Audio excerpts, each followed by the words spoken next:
Missed an episode of your favorite podcast? Choose from over a decade of content in our archives, not just the latest episode. All free at GCNlive.com.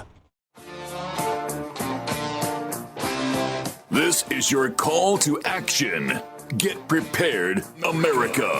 Economy, survival, energy, disasters. This is USAPrepares.com. Informative radio, educational radio. Interact now by emailing instructor@USAPrepares.com or text at 434-390-7953. Class, please take your seats. Now, your instructor, Vincent Finelli.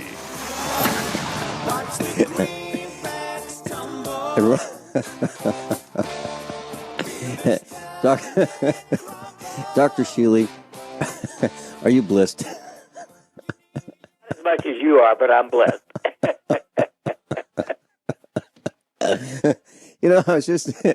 I was just thinking about Edward Snowden. He's the former CIA employee, and he allegedly leaked some classified information from the National Security Agency without prior authorization, and and he disclosed some global surveillance programs to we the villagers, and we heard of these things and we talked about these things, but he said, yeah, no, they're real. They're real. And so he became hunted by the United States government for what he did. And some people say he committed crimes. Well, I think he's a national hero. And I agree. Yeah. Well, there's another guy who may end up being a national hero as well. And this guy is an alleged pervert. You mean Wiener himself? Yeah, him. Yeah, Weiner. Anthony Weiner married to Huma Aberdeen, and she is Hillary's closest confidant. And so Anthony Weiner has been allegedly exposing himself to young people, and I guess anybody who would pay attention. Right. To, I'm not sure he cares whether it's young, old, male, or female. Right. Well, and I don't know. But what I'm saying is he may be a national hero as well, because his escapades seem to have had an impact negatively on the Clinton campaign for the presidency of the United States. Now, if his antics end up undoing her taking that seat in the Oval Office, I think he just might be considered a national hero as well, even though... I'd recommend him for Secretary of State.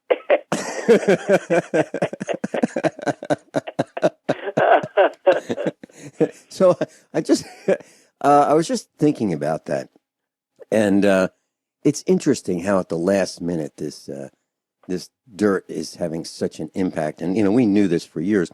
So I guess maybe it's time that I share with our broadcast class a little bit of what happened to me in regards to Anthony Weiner. Oh, my heavens, I didn't know you were interested. Well, I was interested in making sure he got all the fame, notoriety that he deserved. And in that light, I would find articles on the internet, and I would share them at a website, our website. And all of a sudden, I got these nasty grams threatening me by lawyers. So lawyers were threatening me, and so naturally I did what I always do, and that's ramp up. When a lawyer threatens me, I just increase whatever it is I'm doing that they don't like. So I did that, and the nasty grams have stopped so far. But, they've threatened to sue us and so forth. But here's the point. The point is that I believe that's tied to the Hillary campaign.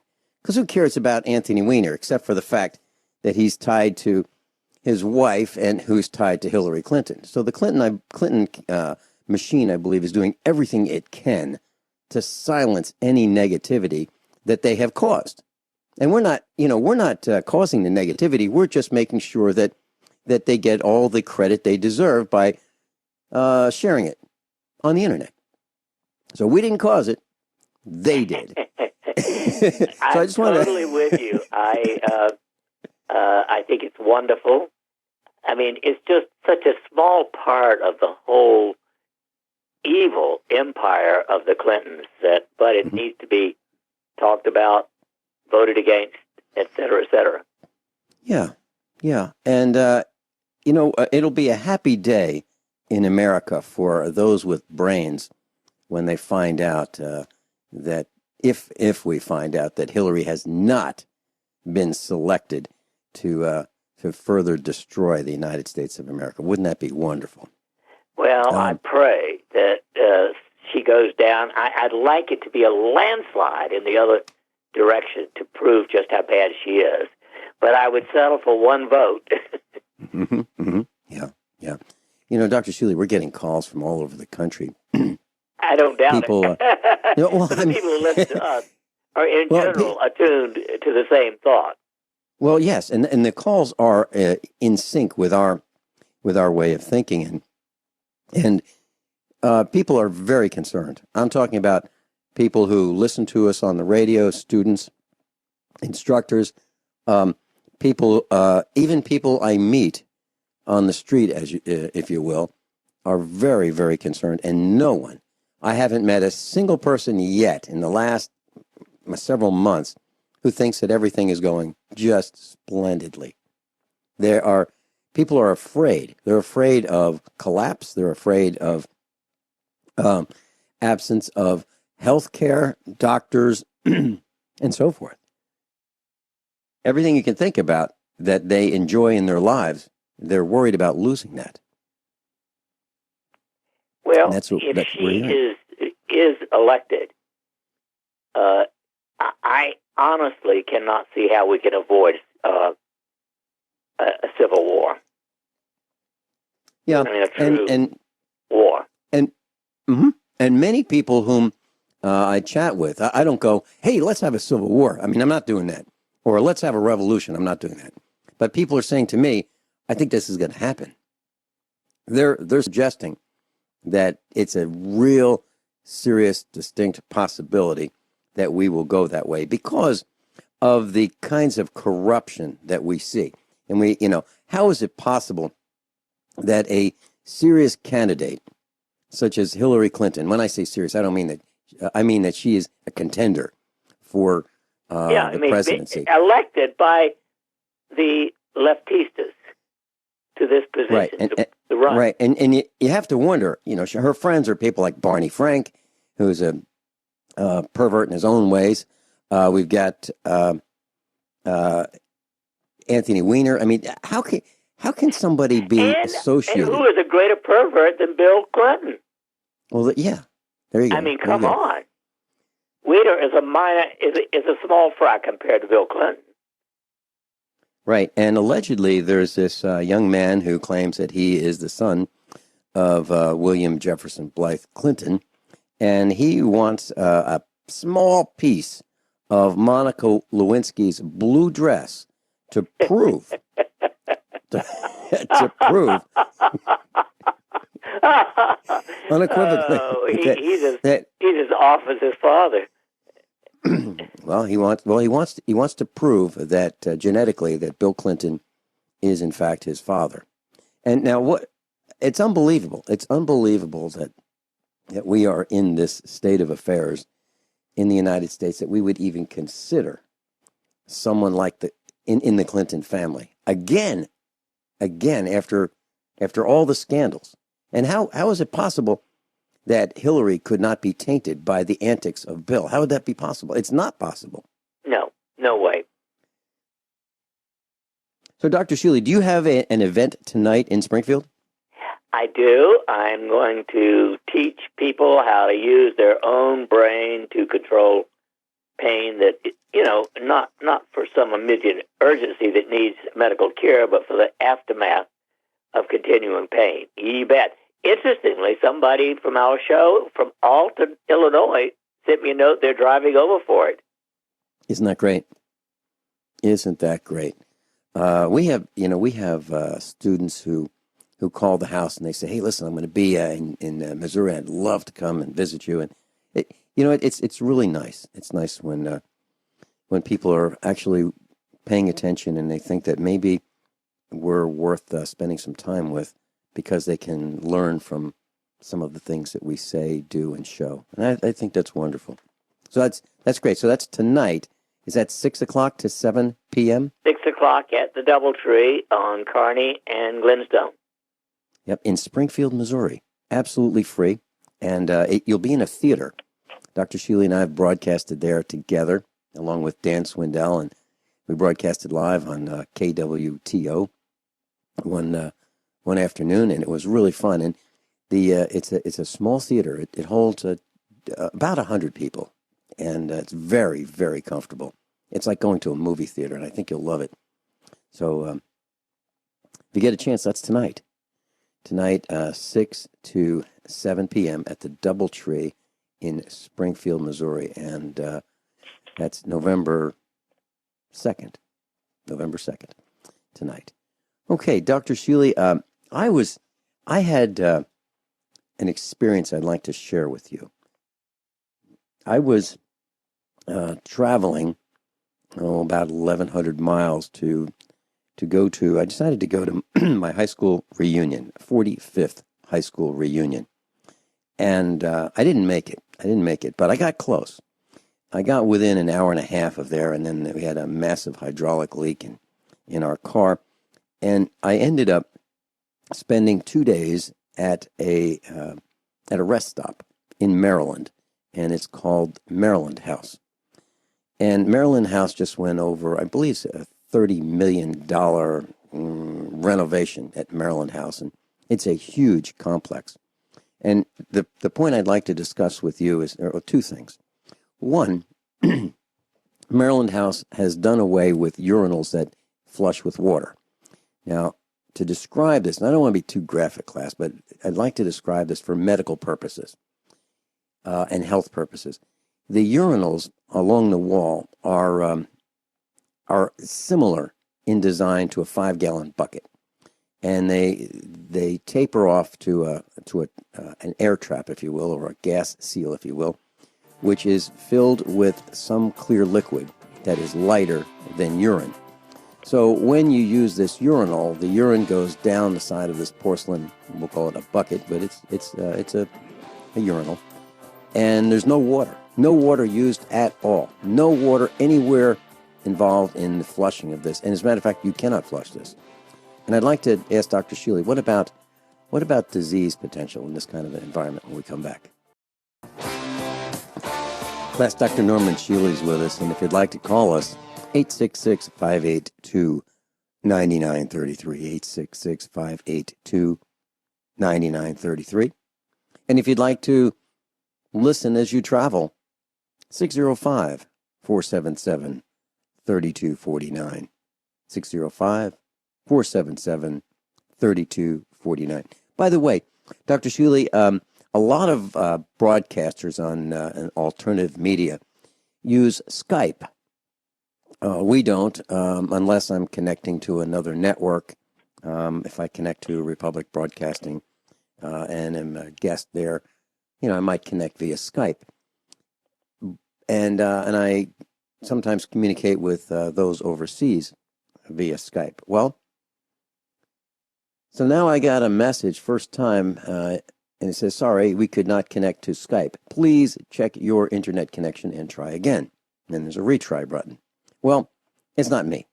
Skype has done something, and I just did a little bit of research, and it's not me, and there's a fix, and I have to figure out what that is. I don't have time while I'm on the air to do that, but I just wanted to share with our class that I have a feeling that this has something to do with the alternative media and those who use Skype to get the word out. Maybe it has something to do with Hillary and her campaign, because I don't know many who would be in the alternative media area realm who would be in her camp.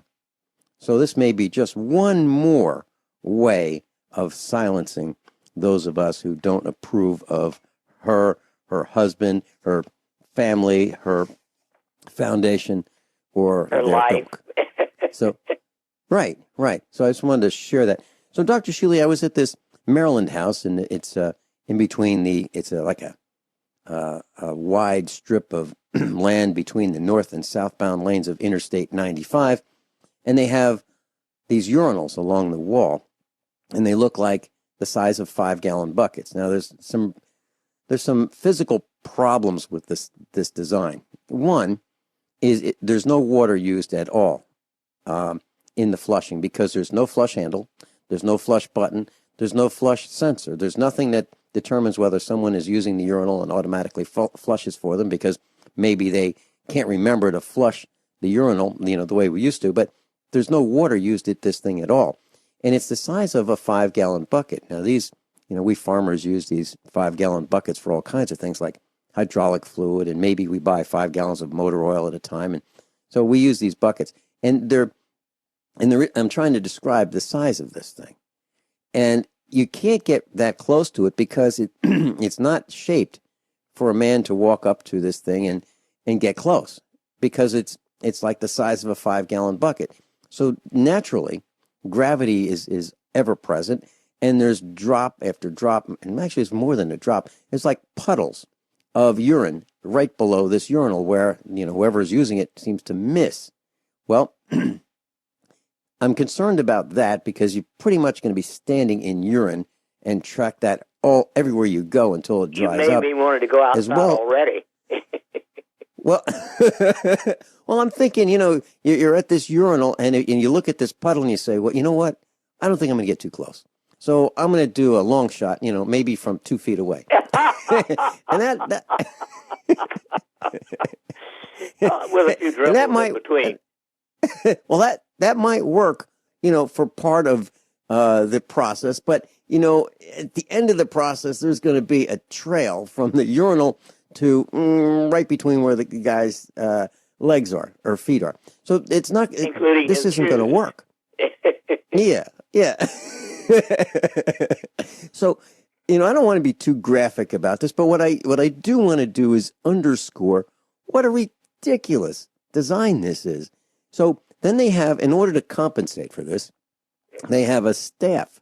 Now, the only reason I know this, Dr. Shealy, is I had the good fortune of spending 2 days at this rest stop. So I got a chance to, go into the washroom and shave at the sink, and I got a chance to see a lot of what happens there. And there's a full-time staff that has mops and maybe some kind of disinfectant. And they will literally close off one. There's 2 sides to this restroom. They'll literally close off one side and then maintain that. And that probably takes an hour or 2. And then they open up that side that they just cleaned, and they race over to the other side and mop that up, and then switch back and forth. So when we come back, can you talk about, are there any health hazards to this tracking urine all over, spraying, the floors? And then also, for those who use the stalls, when you hit one of those stall flush buttons that does use water.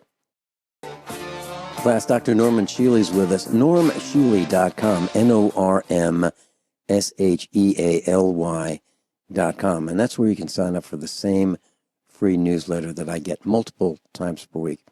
So, Dr. Shealy, we're talking about public restrooms and this urinal that has no way of flushing it. And to clean it, some guy has to walk around with some kind of a device, either to spray it with some disinfectant. I'm talking about the entire urinal, the top, bottom, left, right, inside, outside, everything, and go from urinal to urinal to urinal, then clean up the urine on the floor, and repeat the process, throughout his whole shift.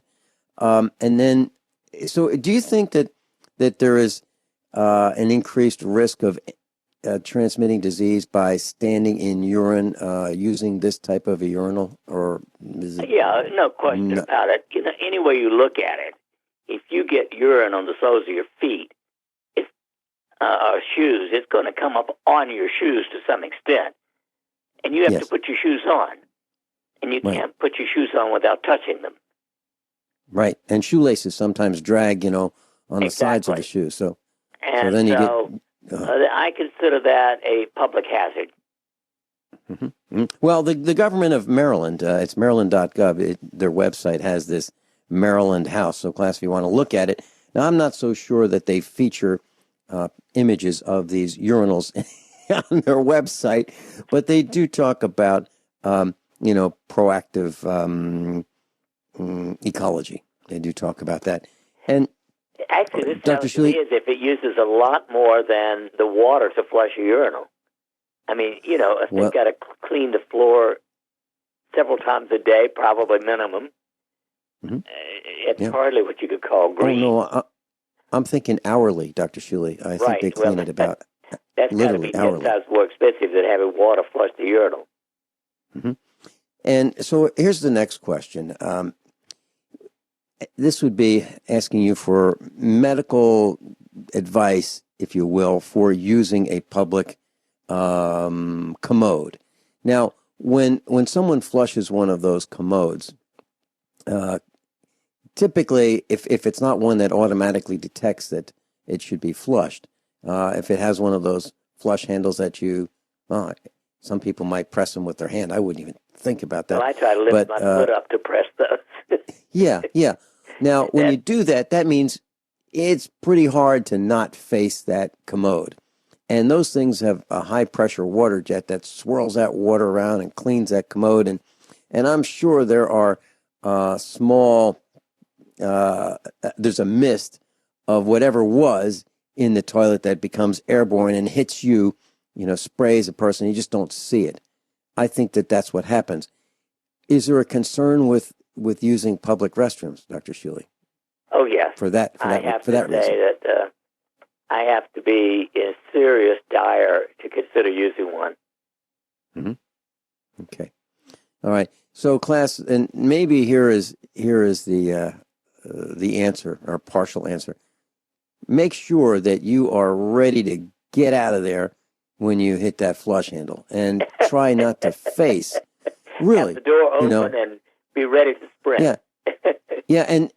And so, what do you use to open that door? I would suggest you use a fresh piece of toilet paper on your hand, because think about all of those surfaces that have been touched by the people who just used that facility before you. Now, I don't know anyone who has washed his hands or her hands inside inside that commode area. You can't. There's no water to wash your hands. I mean, right. Unless you... No. I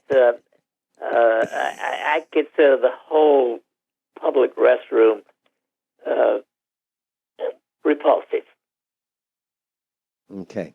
So, class, keep that in mind as you travel. And Dr. Shealy, what I've decided to do is travel less frequently. I mean, take a jog.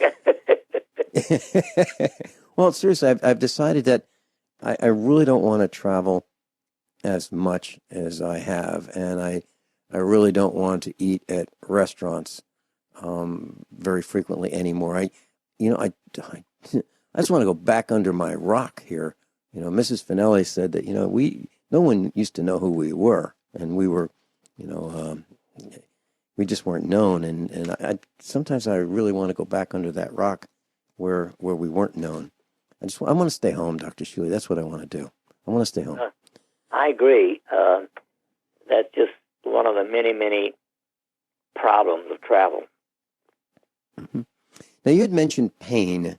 You're going to teach how to cope with pain in your seminar tonight at the Doubletree Hotel in Springfield, Missouri, 6 o'clock to 7 o'clock. Plenty of time for questions and meeting Dr. Shealy personally. I suggest that if you have that opportunity, if you're in the area, or if you can make the trip, I suggest you consider doing that. It will probably be one of life's memorable events, going to that event and meeting Dr. Shealy. And I'm saying that with all sincerity.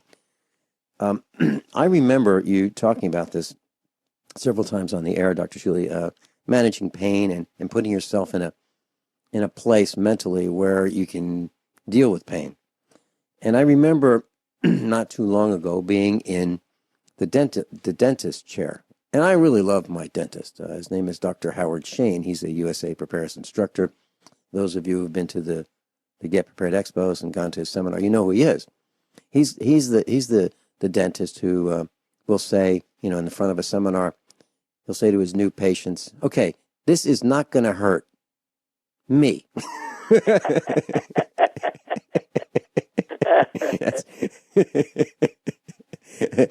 And so I was in the chair, and the chair was reclined, and I'm hanging on for dear life, And I remember what you said. And so I mentally put myself in another place. And everything was so much better. And it works. Is that what you're going to be teaching tonight?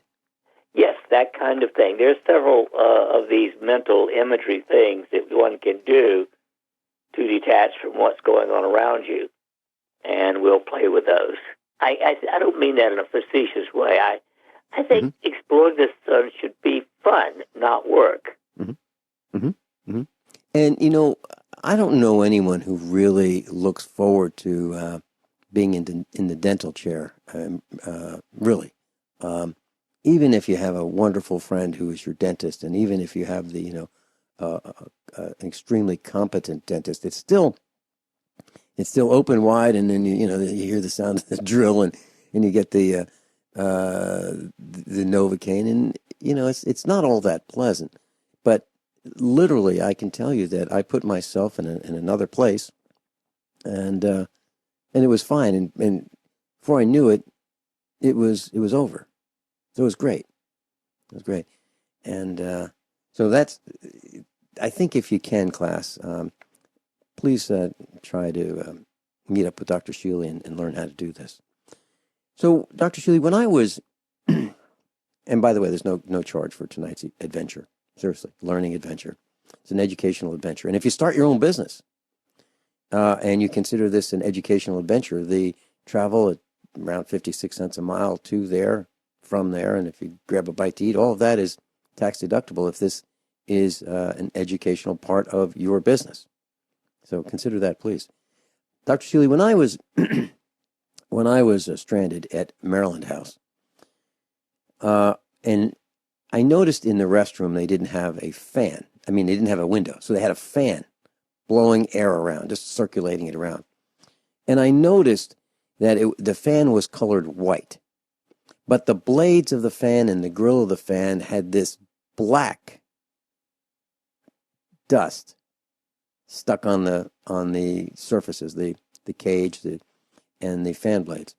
The reason I'm mentioning this is I believe that that black dust is the air that is in the area where all of this traffic is.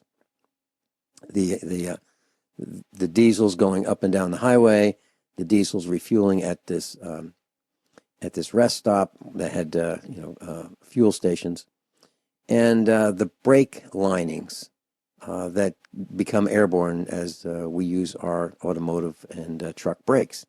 So I think that's what these black particles are attached to the fan blades and the fan housing. And that brings me to the next point, and I want to tie all this together if I can. And I was at a person's house, and I remember they had a fan on their in their house, and it had the same black dust. And this was not right next to this Maryland house, but it was in a congested area in terms of population. So the question is, Dr. Shealy, do you think that this black dust, which is airborne, no question about it, and I'm sure it's under the refrigerator cooling coils of refrigerators of people who live in congested areas, do you think that this is maybe one of the reasons why we are having more respiratory problems, more cancers and so forth, these airborne particles? Well, it's part of the whole, yes, no question about it. I mean, let's face it, the air contains all kinds of toxins, chemical poisons from 550,000 poisons that are released into the atmosphere every year, mold, it's not the cleanest thing in the world. I was reading about, and I don't have it in front of me, I'm going by memory, but there is this new disease that doctors are studying. It's a respiratory disease, and I believe it's in Pennsylvania, and they're pointing to the air and the water causing this disease or this respiratory distress in a wealthy area of Pennsylvania. And they're saying that it's coming from the air and the water. Now, we've believed that for a long time, that you can get sick from drinking water that has bacteria and so forth in it, and you can get sick from air with bacteria in it. Is there a way that we can prevent getting sick from air and water, Dr. Shealy? Is there something that we can do to make sure that that next sip of water that we have while we travel isn't going to make us sick? Is there something that we can do? Ah, that's a biggie. Let's think about that and talk about it when we come back. Dr. Shealy's with us. Norm Shealy is with us, and we're talking about water and drinking water as you travel, and of course breathing air as you travel is not much of an option there. What can we do to protect ourselves, Dr. Shealy? Is there something that you do when you travel to make sure that you don't get Montezuma's revenge or some other malady? Okay, so we just lost Dr. Shealy, and we're going to get him right back. And so there's a story on thecollegefix.com, and it says, trending, universities work to purge male students of their, quote, toxic, unquote, masculinity. Universities across the nation are taking steps to actively purge male students of what has been labeled toxic masculinity. Examples abound of campuses hosting training sessions and groups and meetings and lectures and other programs to effectively cleanse what many campus leaders and left-leaning scholars contend is an unhealthy masculinity in young men today. And so where instances, we're talking about male... We're talking about male masculinity and how some institutions of higher learning are interested in purging male students of their toxic masculinity. Dr. Shealy, I mentioned this with Captain John Regan yesterday, that there was a woman who was having difficulty putting air in her tires as I was traveling, and I stopped with Mrs. Finelli and I asked if she was having trouble or needed any assistance, and she said, yeah, she really could, because she used this air pump at a gas station to fill her tires, and what happened was she let the air out of their tires instead of increasing the air in the tires. So she had the exact opposite effect of what she was trying to accomplish. And so I was, it was wet out, and I was on the pavement, sitting down because I had to get enough pressure to get air in this tire, and a woman came out, was there. She was an employee of the gas station. She said, "A real man," and I was absolutely I was really surprised. I was in the dark, with this dim light overhead. Yeah. So yeah. So we're losing masculinity, and this woman, the employee, was kind of surprised to see, a male helping someone who needed help. So why is it, do you think, that we're trying to rid men of their masculinity? Do you have any ideas why we're doing this? Because the left wing is neutered, if you will. And they want everyone else to be. And they want everyone else to be. Right. Huh. Yeah. I think they are among the most negative force on the face of the earth. And, Dr. Shealy, as I was helping this, I'm guessing around 30 years old, this woman, my concern was that she might have thought that I was going to be a predator, but I made sure she knew my wife was in the car, and it was it was very surprising, her reaction to getting assistance from some passerby, if you will. So I think that we can still do that and help people in need, And then of course, there are those who want to take advantage of anyone who would be willing to help. But that's not what I'm talking about. I'm talking about just being helpful, just being. Well, I totally agree. I mean, to me, there's only one purpose in being here. That's to help other people. Period. Yeah. And it should be almost any way that is comfortable for you to do so. Mm-hmm. Dr. Shealy, we're going into the top of the hour break, and here are some of the things on my list. Can we regrow a tooth that has been cracked, for example, if both pieces are together? Another thing is loneliness and electronic gadgets. Are we substituting friendship and fellowship with electronic gadgets like cell phones? And then an egg a day, can it cut the risk of a stroke as being claimed? And physician-assisted suicide, it passed in Washington, D.C. And then age spots. Those are some of the things that I've got on my list. And, of course, we'll go to your list as well. Dr. Shealy's with us, Dr. Norm Shealy, normshealy.com.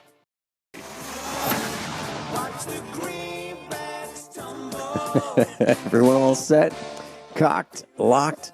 Hour number 2 of USA Prepares. Dr. Norman Shealy is with us, normshealy.com. Dr. Shealy, I read an article yesterday, and it was in the telegraph.co.uk, and the headline is, Smartphones and tablets in bedrooms disrupt sleep even when switched off. And the article goes on to say, smartphones and tablets in bedrooms disrupt the sleep of children even if they're switched off, a new study has shown. Researchers at King's College London and Cardiff's University have reviewed 11 studies involving more than 125,000 children to find out if technology was impacting sleep. They found that using smartphones or tablets before bedtime doubles the risk of disrupted night sleep and raises the chances of feeling excessively sleepy the following day by twofold. Dr. Shealy, do you have a concern about using these devices just before bedtime as well? I have concern of using them, period, let alone at bedtime. Yeah. I think that they're the most antisocial device ever invented. I'm glad you said that, because I totally agree. And when I was at this Maryland house, I noticed a number of people eating, with their traveling companion, whether it be their spouse or whomever. They would sit down and use their cell phones to talk to somebody else, right? Across the table from their travel companion. I can thought imagine that was that our kids and I would have had big battles if that had happened when our kids were growing up. Well, fact, we don't allow their cell phone would have been thrown in the goose pond. Yeah. And you're right. It is an antisocial device, and I've talked with young people many times about this. They'll text a person, and then they'll put their phone down, and then they'll look at it, and then look at it again, and waiting for that message, and then they'll pick up their phone and read the message that was the response from their friend, and then they'll put the phone down, and then they'll text their friend again, and this will go on for a while, texting back and forth. And when I see this kind of activity, I'll say, have you ever considered, just calling that person, and whatever it is you're talking about, you can hear the inflection, the intonation, you can determine what's going on, and you can resolve whatever it is. If you're trying to figure out what time you're going to meet, each other and where, it's really easy if you just pick up the phone and do that, because you can have a conversation. But young people do not like to use the telephone as we used to use the telephone, in my opinion. That's what I'm seeing.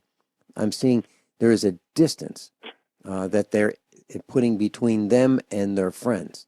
them and their family with these devices by not communicating orally. And I don't like it. And I don't know what to do about it other than our children can't text us. It's impossible if they wanted to because we don't have cell phones. Well, interestingly, a neurosurgeon sent out an interesting article within the last week, and he has demonstrated unequivocal brain damage with frequent use of cell phones in an animal study. And are you saying that the radio frequencies that are being used, the radiated power from the cell phone's transmitter, is causing that? Is that what this is about? That's what it looks like. Dr. Shealy, when I have spoken in seminars as I've done in the past, many cities at the preparedness type events, I would talk about cell phones and the hidden dangers in these cell phones. And before I would talk about the dangers, I would say, how many in here have cell phones? Please raise your hand, and they'd raise their hand. And I'd say, all right, how many don't? And I put my hand up. And I would be the only one who did not have a cell phone. Then we would talk about the dangers, the cancers, the brain cancer, the breast cancer, and so forth. And we talk about the use of a microwave oven and how it uses the same frequency as a cell phone and so forth, and how you can cook a hot dog slowly in a microwave oven, or you can turn it to full power and cook it quickly. And you can cook yourself slowly with a cell phone, 1 to more than 1 watt of radiated power. And after we went through discussing this, I would say, how many of you are willing to dump your cell phone? Let me ask a different way. How many of you are willing to dump your cell phone? Let me ask a different way. How many of you are willing to dump your cell phone now that you know that there are inherent dangers and the risk of cancer and so forth? No one. Dr. Shealy, no one in multiple states. I'm talking about Indiana, Kentucky, Virginia, North Carolina, Missouri, Alabama. No one is willing to dump their cell phone, even though they know there's a risk. And I would say, why? Why is it that you're not willing to dump your cell phone? And they say, well, it's convenient. It's convenient to have a cell phone. Absolutely it is. No question about it. But we're willing to die for it? Risk dying for it? Risk disease, getting cancers for a cell phone? Have we lost our minds? I think we have. Yes. Man, oh man. Well, loneliness and electronic gadgets. Dr. Shealy, do you think it's possible that our young generations are more lonely than maybe we were, and that they need to be entertained? Because I've heard young people say, well, I don't want to do that because I would be bored. I don't ever remember saying I'm bored. Right. I don't ever remember, my parents saying to me, I'll tell you what, Vinny, why don't you do this so you don't get bored? It's never occurred.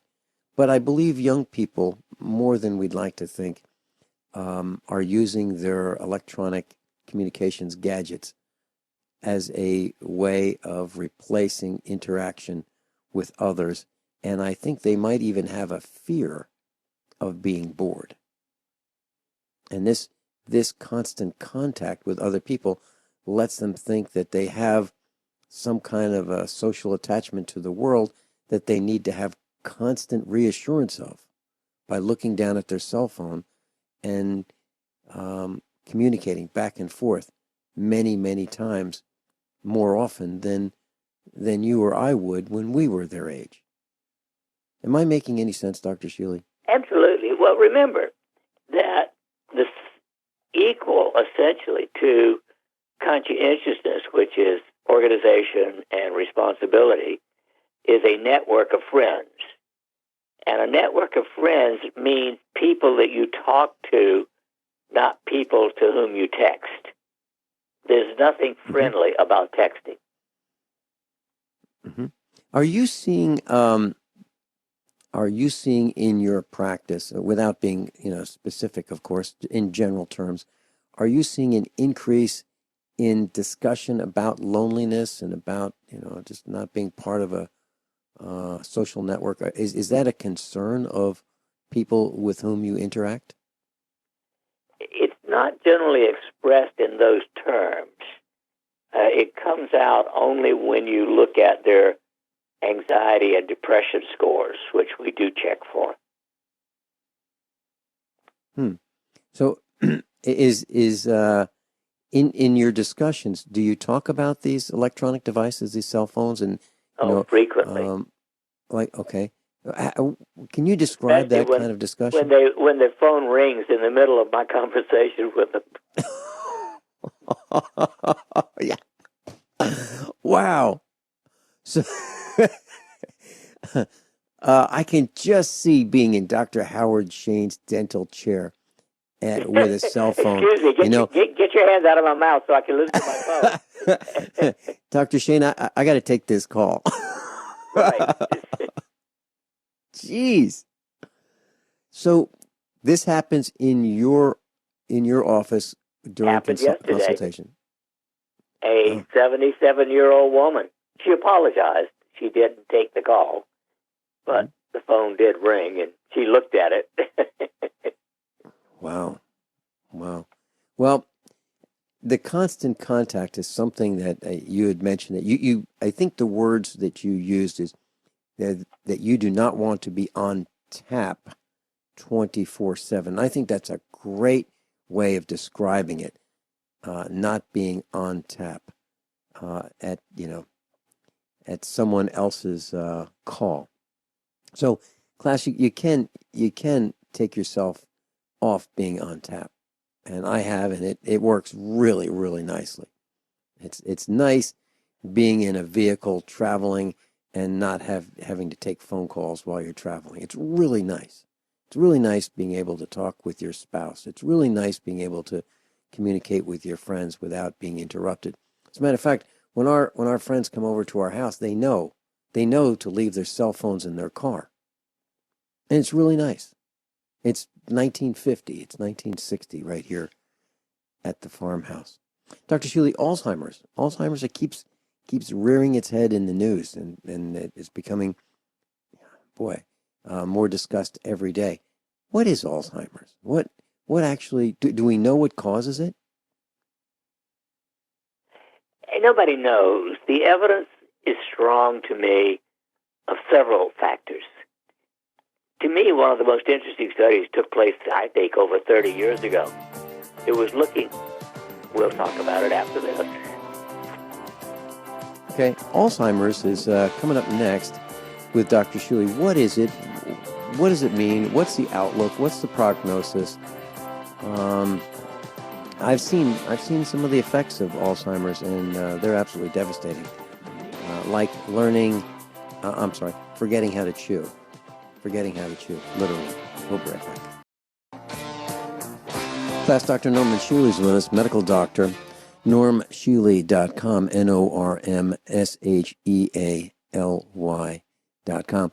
We're talking about Alzheimer's disease, and I understand it's a neurodegenerative disease that starts slowly, gets worse over time, and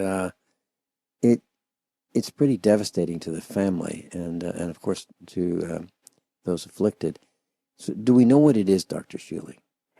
No, we can't say it's a single thing. The most interesting study was 30 years ago, and a group of nuns, and they looked at nuns who developed Alzheimer's disease, in their later years versus those who did not. And apparently, to enter the nunnery, these young girls have to write some kind of thesis, if you will. And they found that the ones who had a very poor, if you will, or limited expressive ability, in other words, sort of they wrote simply, without any flourish, without any elaboration, were much more likely. So that suggests that a brain that's not hyper and normally active and curious, if you will, in early teens can have a negative effect. There's also evidence that people who use the brain, who study and read and explore with the brain, certainly have a lower frequency of Alzheimer's. Finally, there's really good evidence that a deficiency in vitamin B complex, vitamin C, some of the antioxidants also contributes to the likelihood of Alzheimer's. So I think it's a multifactorial thing.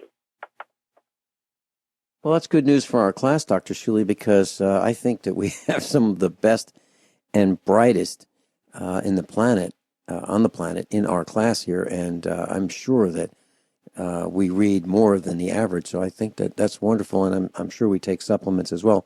So are you saying that we should make sure that we take vitamin C, vitamin B complex daily? Yes.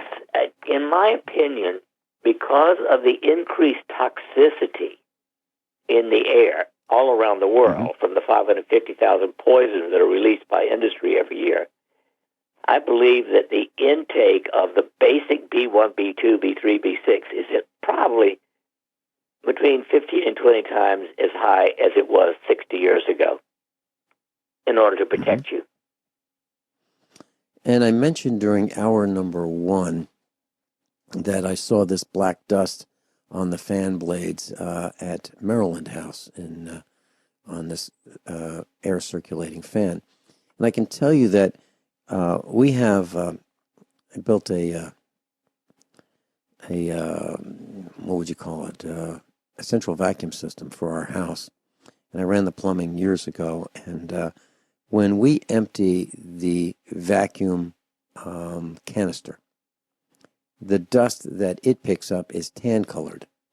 It's the color of the road, the dirt that is, yeah, it's the color of the road dirt. And I believe the car is going up and down, the truck's going up and down, a third of a mile from our house, puts this dust airborne, it enters the house and so forth. And when we vacuum it up, that's the color of our dust. It's not black like brake lining material and diesel soot and so forth that is more prominent.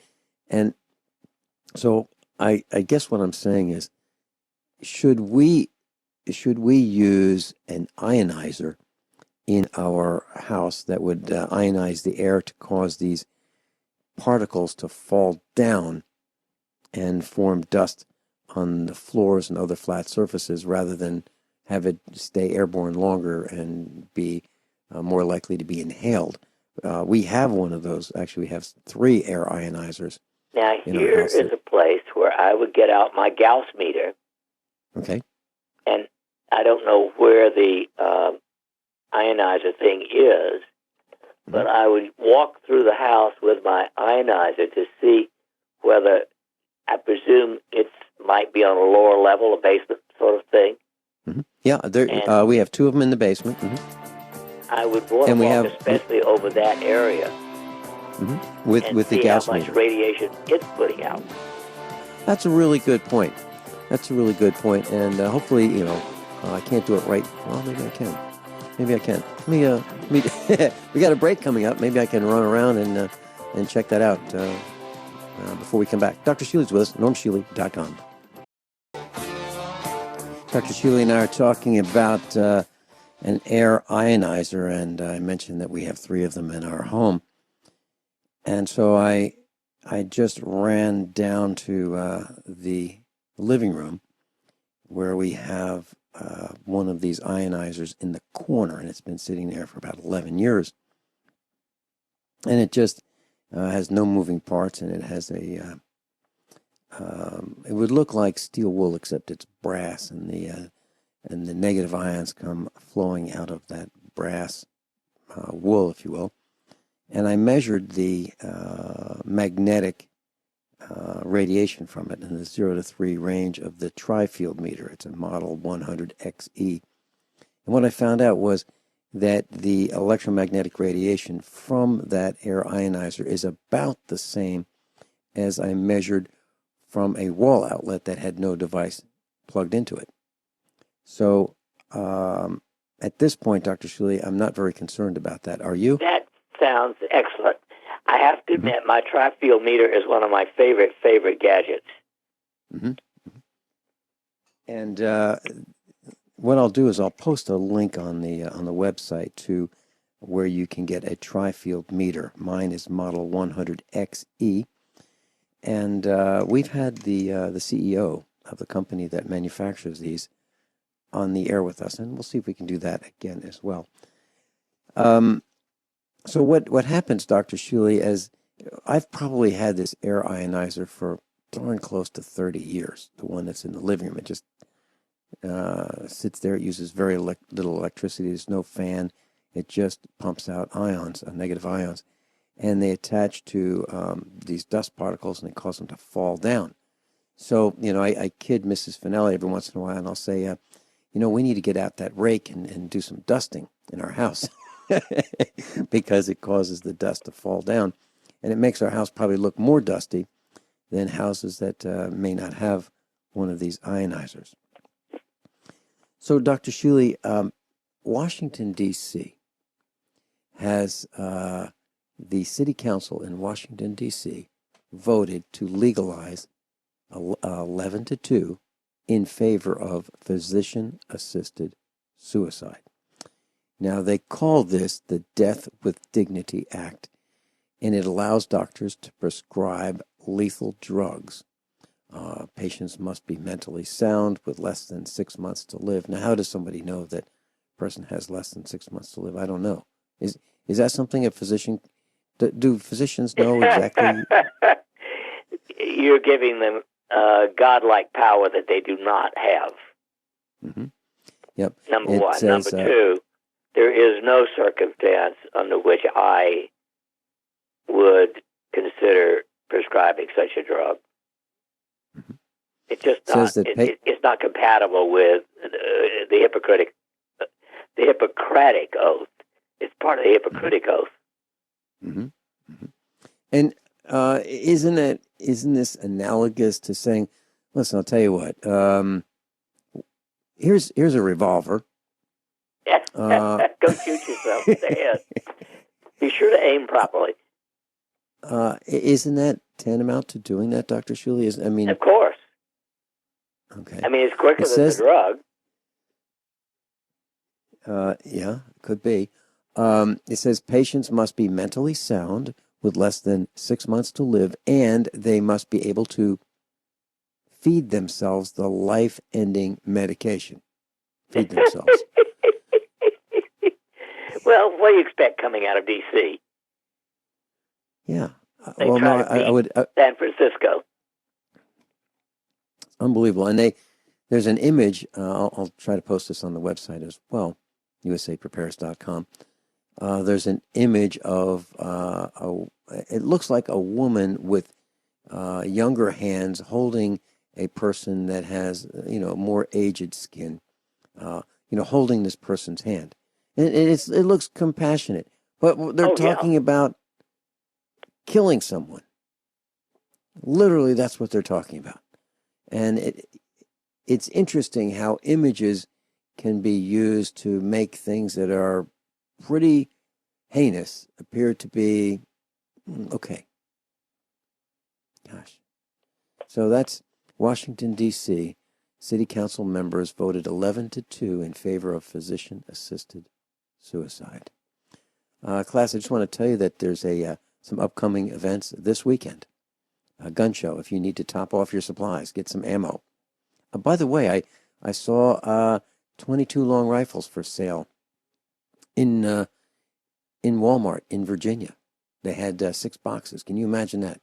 6 boxes, $13 per box. Box of 333 Winchester brand long rifle, 22 cartridges.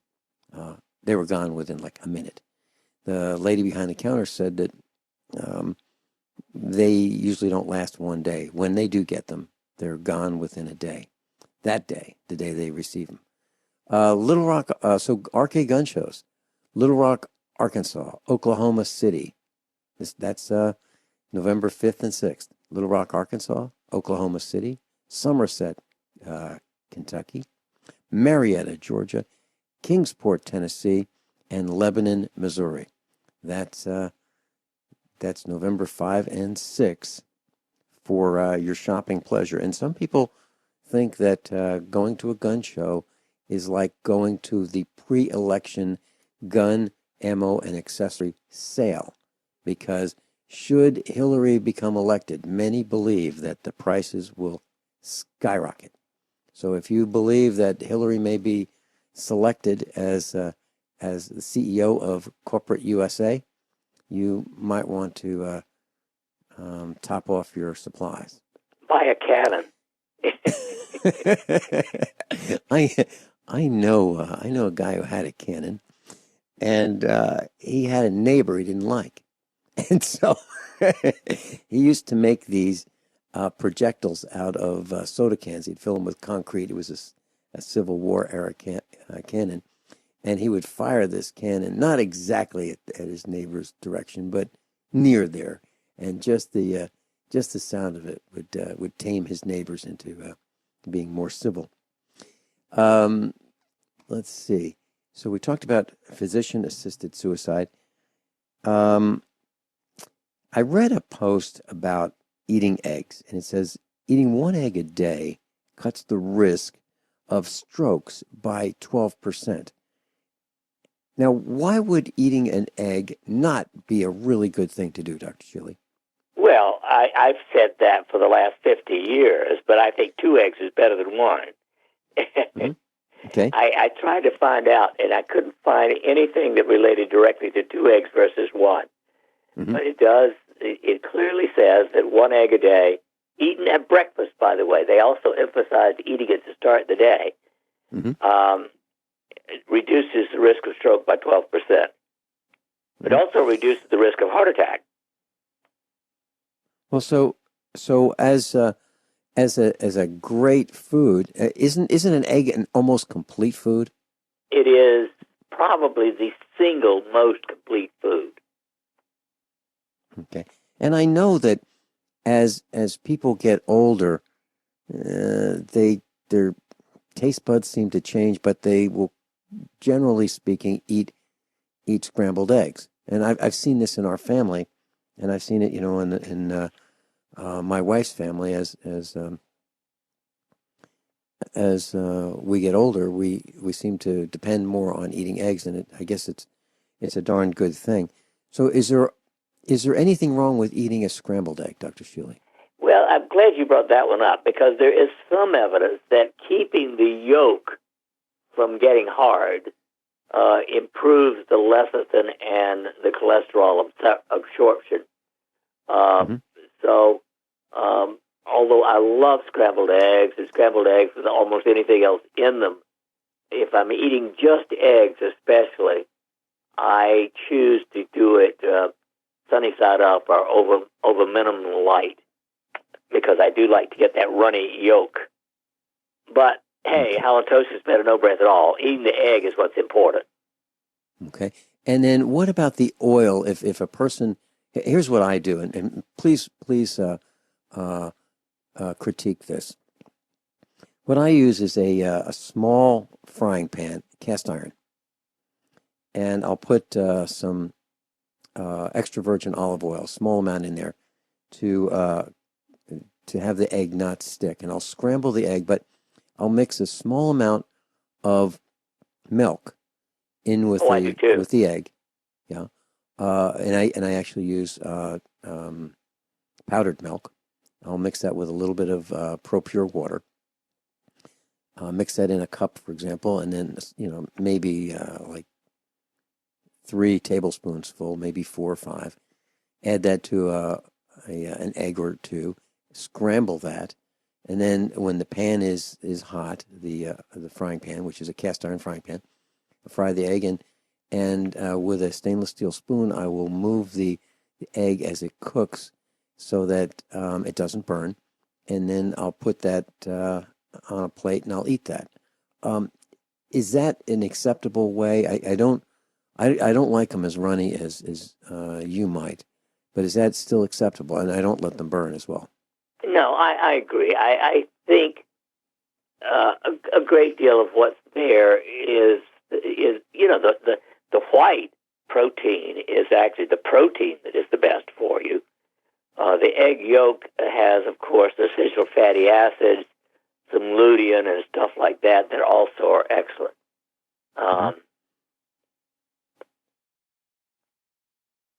And they're quite inexpensive. I mean, ours are almost free because we have the chickens running around and they eat the insects and bugs and so forth. That reminds me, my Araucana chickens, the ones that lay great green eggs, have stopped laying totally in the last month.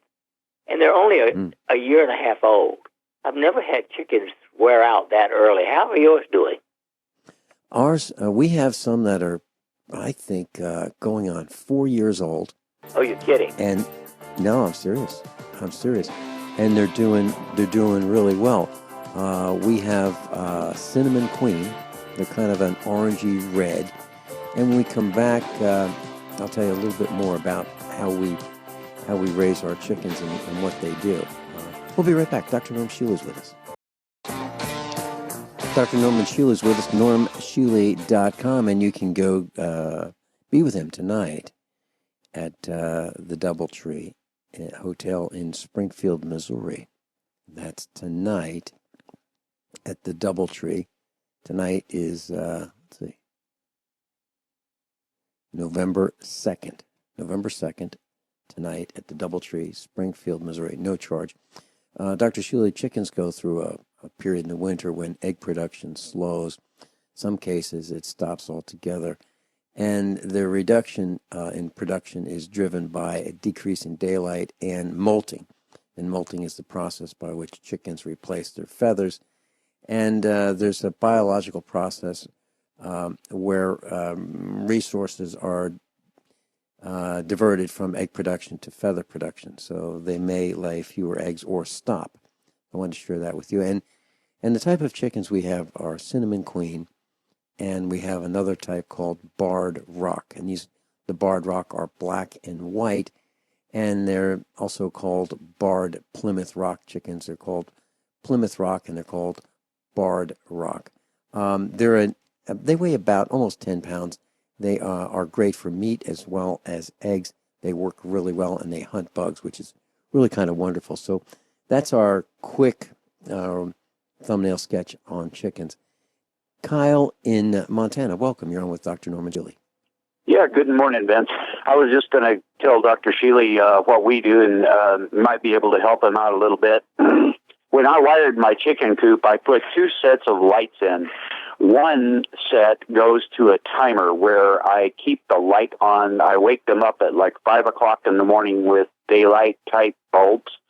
And then I turn it off at about 10 o'clock at night because the ducks require more light than the chickens. But anyway, and then there's one with a switch where my wife, if she goes out there at, later I do, it turns on an outside light and extra light inside. The other thing that we do, now I use it's a hybrid type chicken. It's called a Red Ranger. They're a smaller chicken, but they lay large eggs, and they don't eat very much. So I'm trying to use it as efficient as I can. Oh, I'm sorry. They're called, my wife just corrected me. They're called a Red Sex Link, not a Red Ranger, but Red Sex Link. Yeah. Anyway, the other thing that I do is when the farmers around here are cutting their alfalfa, I wait till they get the third cutting so it's real leafy and doesn't have very many stems. And through the winter, I will, about every 3 or 4 days, I'll try to give the chickens a little flake of hay each. I have 3 different coops. We have newer chickens, then older chickens, and then one for the ducks. And they will go after it like their life depends on it. So anyway, that's kind of what we have done. And we literally, the chickens don't last 4 or 5 years like Vince's, but personally, if they die a little early, that ain't going to bother me. I'd rather have egg production up there all winter long. And so ours usually last about 2.5 to 3 years is about all the laying life that we get out of them. But they have a good life while they go, and they lay pretty much winter all through the year. Vince is right. Mine will go through a little bit of a molt, but usually the egg production doesn't drop more than maybe 10 to 20% at the most. Kyle, I've got a question for you. You talk about light being close to natural light. Do you use LED, or do you use fluorescent or incandescent? Well, I'm going to switch over to LED daylight ones, but I have fluorescent daylight ones in there right now.